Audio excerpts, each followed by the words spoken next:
Welcome to Health Coach Talk.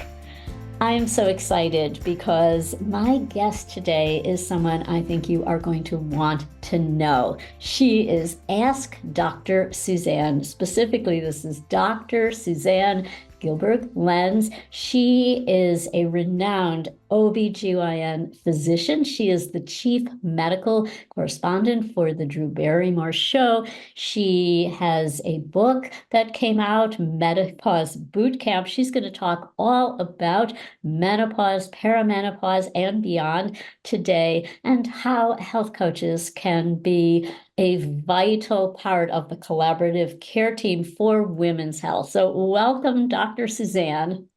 Oh, thank you so much for having me, Sandy. I'm very excited to talk more with you and to reach out to your audience, who I think are such an important part of the conversation around midlife health.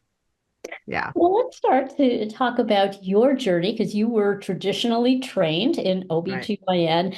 And what was that like? How did you then make that shift into more of a functional, integrative medicine perspective?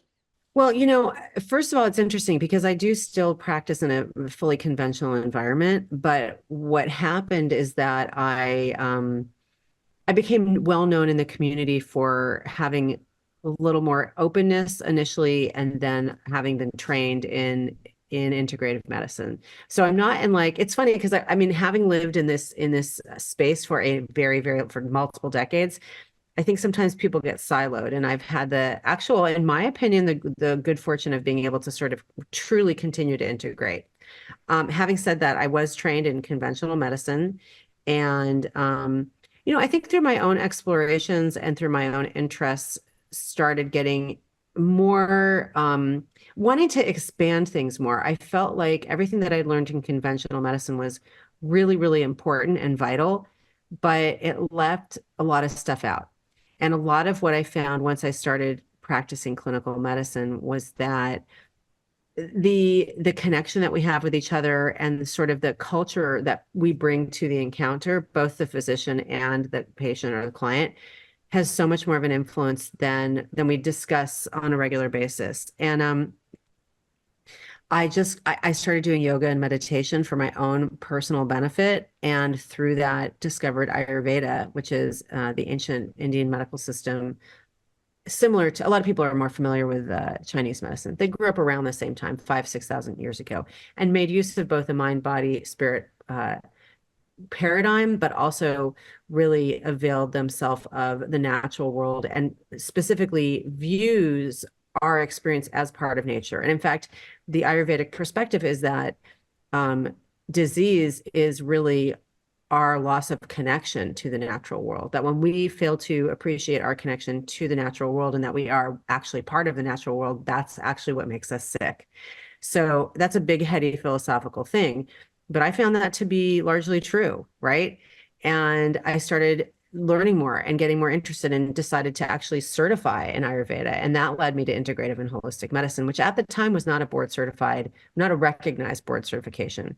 So I did that training before it was a recognized certification, is actually now recognized by the boards of medicine.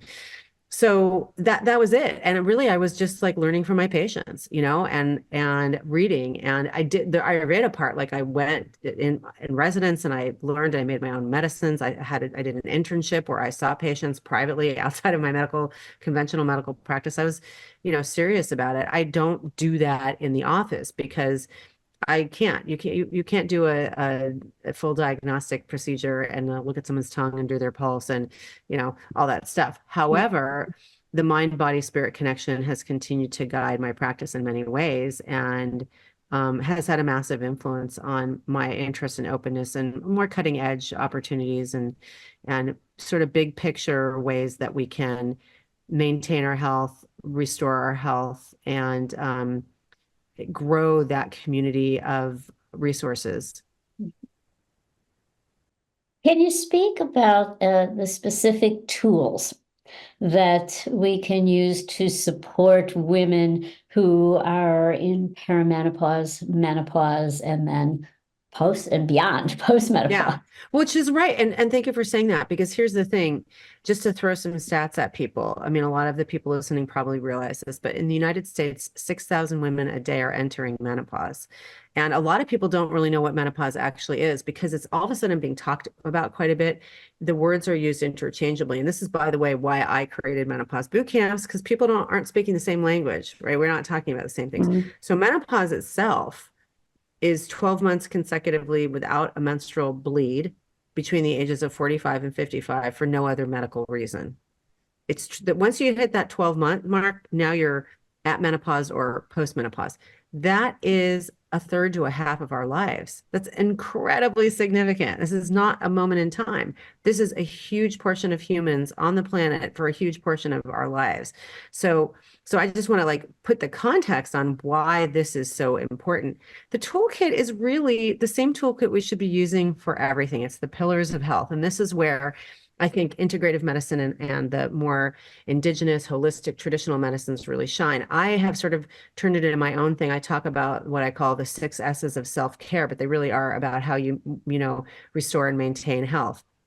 And they are sex, because I always like to say sex first, because that's me. I like to say that. Sex, sleep, what I call sustenance, which is essentially, what you're eating, senses, everything you're bringing in, okay? What you see, what you consume on your social media, what podcasts it's in your ear, for God's sake, what you smell, social connection, spirituality, also very, very important. Did I leave something out? I might have left something out, but if I think of it later, I'll let you know. So it's the basic pillars of health. It's how we are living our lives, right? It's lifestyle medicine. Those are the buckets from which we should be pulling. It's really not different for anybody else.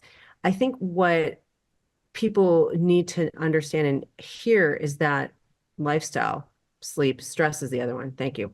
Sleep, stress, all this stuff, right? Those are the obvious things that we have to do for our full lifespan. And then I think when we look at the products that we can avail ourselves of, I think looking at plant-based solutions is really, really important. And also not throwing the baby out with bathwater. Pharma is magic. This is 2024. Hormone therapy is fantastic and amazing and safe for far more people than we have been led to believe. So it's not that everybody should be doing this or that. Here's the toolkit. What are the tools that are working for you at this moment? Each job, the tool has a job, right? Like I say this all the time to people because I have this background, Sandy, sometimes I have people who are a little bit like leery of pharma or conventional. And I say to them, look, a hammer and a screwdriver are not inherently good or bad. They are tools for a job. You wouldn't use a screwdriver for something that a hammer required, and vice versa. So same thing, hormone therapy and supplements, if we're just going to go broadly, like they're not good or bad. They're used for potentially different reasons and in different seasons. I want people to be open to that. That's, to me, true integration. That is so true. And I was part of that generation that was so frightened by the women's health study. And a whole generation of women were basically turned off to hormone replacement because of that study. And of course, now in retrospect, looking at what was used and how it was performed, so there were many flaws to that. But the perception is still there. And yeah. And it's just important to continue to learn and grow. I mean, we call it the practice of medicine because you're never perfect at it. You keep learning, you keep growing, you keep practicing it. Absolutely. Well, I love that 6 S's. That is such a good framework to look at what are these areas, and that could really be, it's such a good way of integrating. You're talking about integrating the best of conventional with the best of holistic, integrative approaches, and that's really where it's at. It's not one good, one bad. Exactly. It's worked for me, and I think that the evidence supports it. I try to take an evidence-based approach here. It's hard to, apples and oranges when you're looking at a National Institute for Health or a pharma-based study. They have a lot more powerful numbers because they have more money to spend. But Sure. there's evidence that supports a lot of these other, quote, less conventional opportunities. And I think we need to be aware of that and not shut those options down either for people. I think they're really powerful. Yeah. Speaking of powerful, let's talk about plants. What Yeah. plants? Because I know you talk about plant medicine. What do you go to? What are some of the go-tos in your toolkit? Well, in my toolkit specifically for this time of life, I love chasteberry or Vitex. I think it works really, really well to help us kind of, especially in the transitional period. So, with plants, look, we don't know exactly always how they work. We know what some of the more active ingredients might be doing, but one of the things that it looks like this wonderful plant does is that it probably helps increase progesterone production. And so as people are entering into getting closer to menopause and that what's called that perimenopause, those years leading up to the cessation of their cycles, their ovaries are functioning differently. And the ovaries are where progesterone is made. That's really the only place progesterone is made. And that's what dominates the second half of a reproductive cycle. So from ovulation to menstruation, that's where I see a lot of people having, especially mood, symptoms. A lot of anxiety will come up, breast tenderness, fatigue, hot flashing, and chasteberry can be really, really great in that area. I love, love, love it.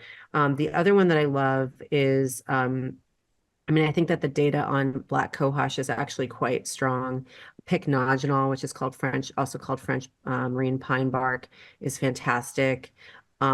Russian rhubarb or Siberian rhubarb is great. That's actually what's called a phytoestrogen, Sandy. So it is a Mhm. plant-based, it can act like an estrogen. The other ones have actually a lot more wide-ranging impacts. Like pycnogenol has a lot of other benefits. I think there's some vascular, endothelial vascular impacts. So that's probably why it might be helpful for hot flashes. So those last three that I mentioned, the black cohosh, the pycnogenol, and the Siberian rhubarb, all are really, really good for hot flashes. And then I mean, I can go on and on. There's great things for sleep becomes really a big issue as we get into our middle age. Things like kava, jujube, melatonin is a little controversial, but I think melatonin works really well. It's not plant-based, actually. Um, Passion flower, I love. Valerian with caution. I grow valerian actually. I grow some of these things actually in my Mm. backyard, which is really fun and interesting. And then there's other things that I just like to grow, like I grow nettles, which be careful because they will take over your entire backyard.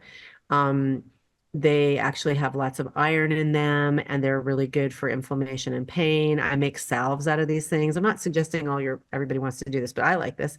And then just like garden herbs, like kitchen herbs they're medicine. So in Ayurveda, like if you look at Indian cooking, a lot of that is like it's sort of the almost embodied Ayurveda in food culture, right?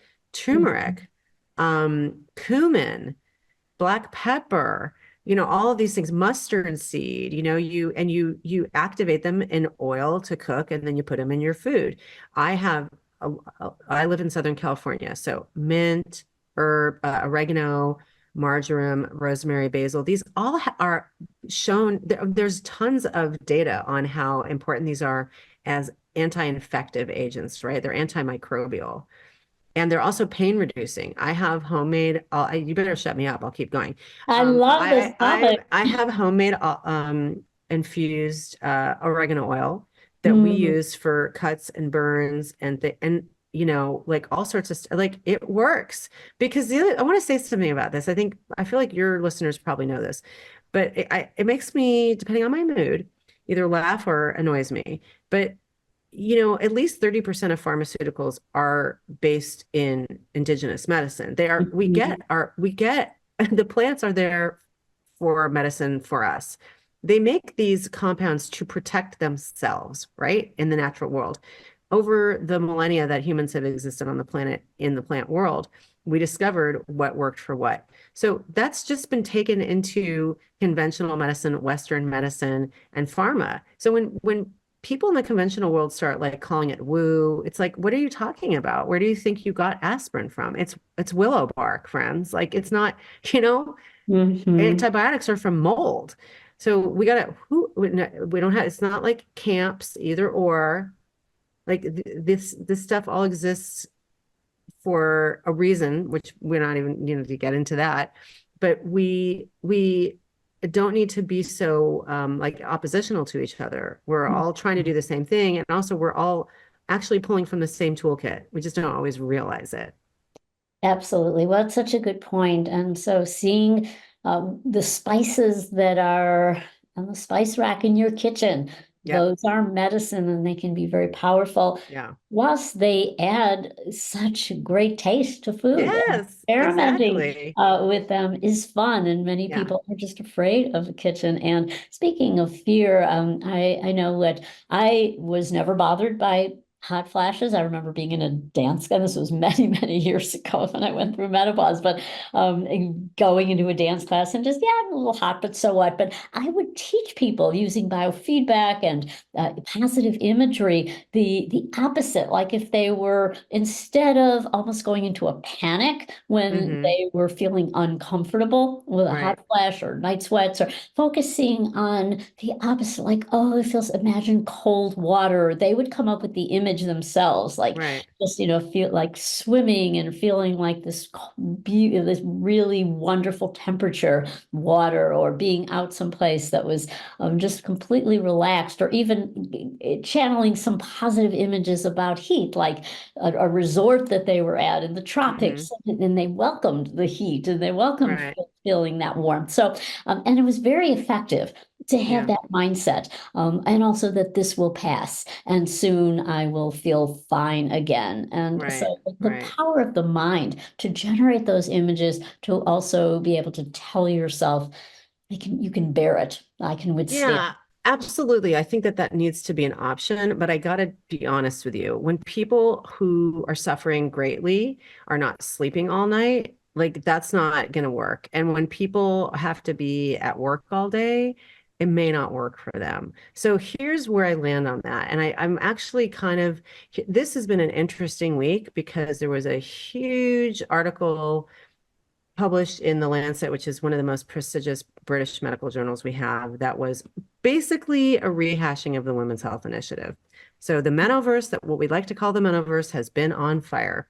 And I think there's this it's so interesting. Yet again, I find myself in a, kind of an either or space when I am sort of a yes and person. So I am fully committed to as integrative a lifestyle as possible. I just told you I do meditation, I do yoga. I think things like what you're talking about, which is essentially a version of cognitive behavioral therapy, are phenomenal.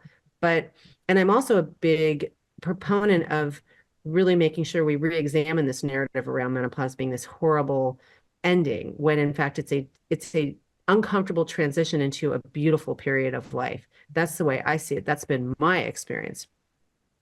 But not everybody has the same experience and not everybody has the same access. And I think we need to make sure, and this is why I said something about hormones, we need to make sure that we are not cutting off possibilities. We're not saying um, plants are bad, hormones are bad. Um, and, we are having a full conversation about the range of options for people that are all effective and safe and evidence-based. So I'm not saying that I don't love your thing, like that's amazing, but that's not always available to everybody. So I just feel like because of the week we're having, I need to say that. Yeah, exactly. And there it is, it's the belief that yes, I that taking a medication, for example, that it's okay, and the Yeah, power of this is going to help me, or this right. will be a bridge to Yes. get to a better place. Yeah. Or and so it is, it is going back to that mindset. And I think that's where coaches can play such a valuable Yes. Oh role my gosh. in Yeah. helping people um, to embrace whatever changes they're going through, as whether they're transitory, they're temporary, to feel resilient, as well Yes. as to support them, and that whatever choice they make, that it's not good or bad. And Yes. that they are it's a feeling like you're empowered and you have that control, and so that will help you, as opposed to what's wrong with me, and I'm have this horrible condition, or I can't stand this, I can't stand Right. feeling this way, and coaches can help them in that way and help them find the right resources, whether it be plants or prescription medication, if that's in order. And you're saying something really, really, truly important. And I want to like kind of harken back to what I said about the six S's. Social connection and support are so vital. And one of the things that I noticed just in my own lifetime, but definitely in my practice, and when I started doing more and more menopause work, was that because there's been this loss of social connection and community networks, people weren't getting information about these vital transitions in their lives. It wasn't being talked about. And you're right, you're 100%, you nailed it, which is why health coaches are so important. Because if people feel alone or ashamed or isolated, they don't seek help. They don't know that there are resources available to them. And Mm. they really suffer. And there's even data on this, that loneliness is more dangerous to your health than cigarette smoking. I mean, there are physiologic consequences for isolation. And so when we have these opportunities to educate and support one another, the medicine, I talk about this all the time, honestly, the community is the medicine.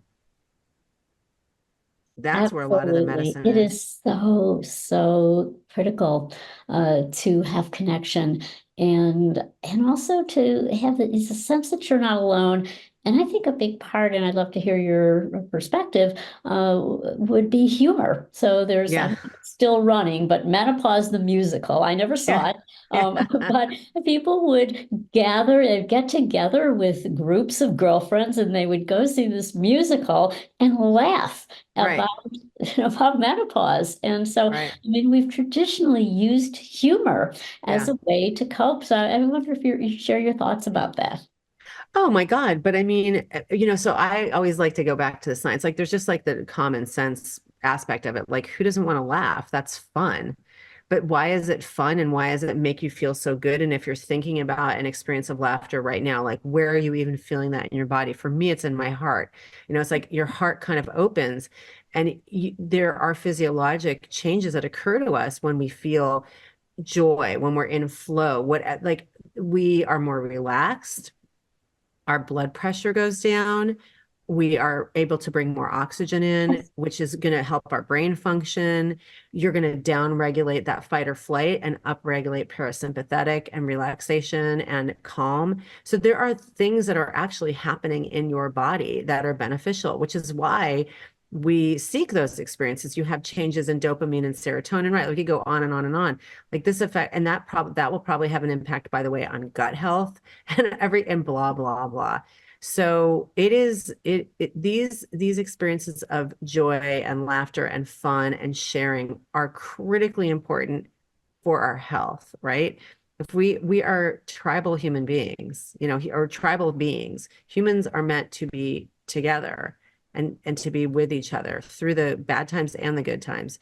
And it's true when you can take something that is uncomfortable or painful or scary and turn it on its head, it's not so scary anymore, right? It's approachable. It's you, like you said, you develop resilience around that. So Yeah. that's beautiful. You're like proving all of my points for me. Thank you. And I know we have so many listeners, we have so many people becoming health coaches because they know their experience Yeah. of being in perimenopause, menopause, or postmenopause, and they want to help people. They want to help people feel empowered, women to take charge of their health, to seek the right treatment, to look at whether plant would be an option, or looking at support for going through this phase of life. And so I know it is a very important area that people want to know about and want to specialize in as health coaches. So ask Dr. Suzanne, where can people find you?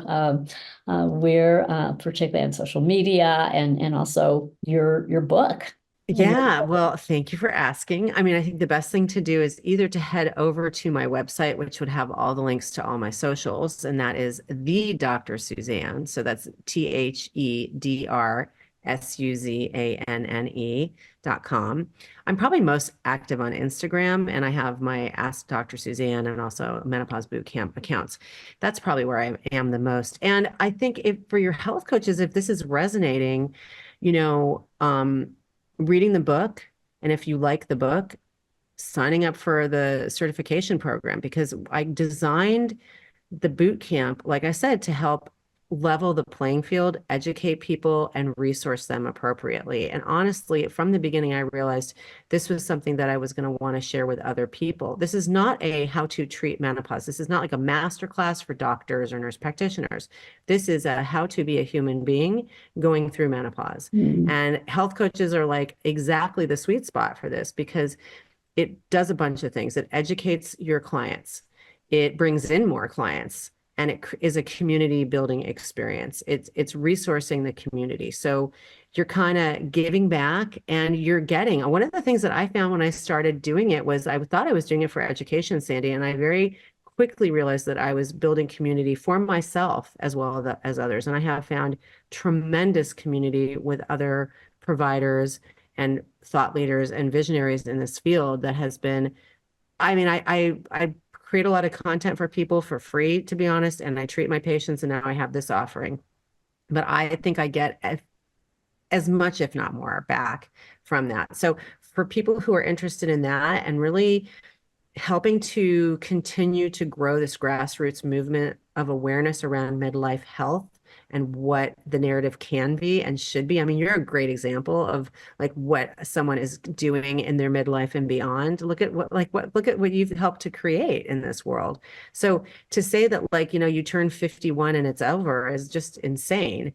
And if that's something you are interested in, I think you will like the book. That's available at HarperCollins, on Amazon, everywhere online. And definitely reach out to me about the certification program, because it's something that I'm excited to share. I love that. And yes, it is possible to have career change. So I started FMCA when I was 65, and Wow. that was 9 years ago. And many people become health coaches during this phase in their life. Perhaps it's a second career, perhaps it's even a first career, but it is something that you can do even now to plan for when you are in your 60s, 70s, and beyond, because we need more health coaches, and Yes. focusing on helping particularly women in midlife and beyond. And you have such a wonderful mission, and I know that our listeners will be attracted to your resources, your programs, and I'm so glad that you're here so that they could get to know you. And this has been a great conversation. Oh, thank you so much so for much. having me.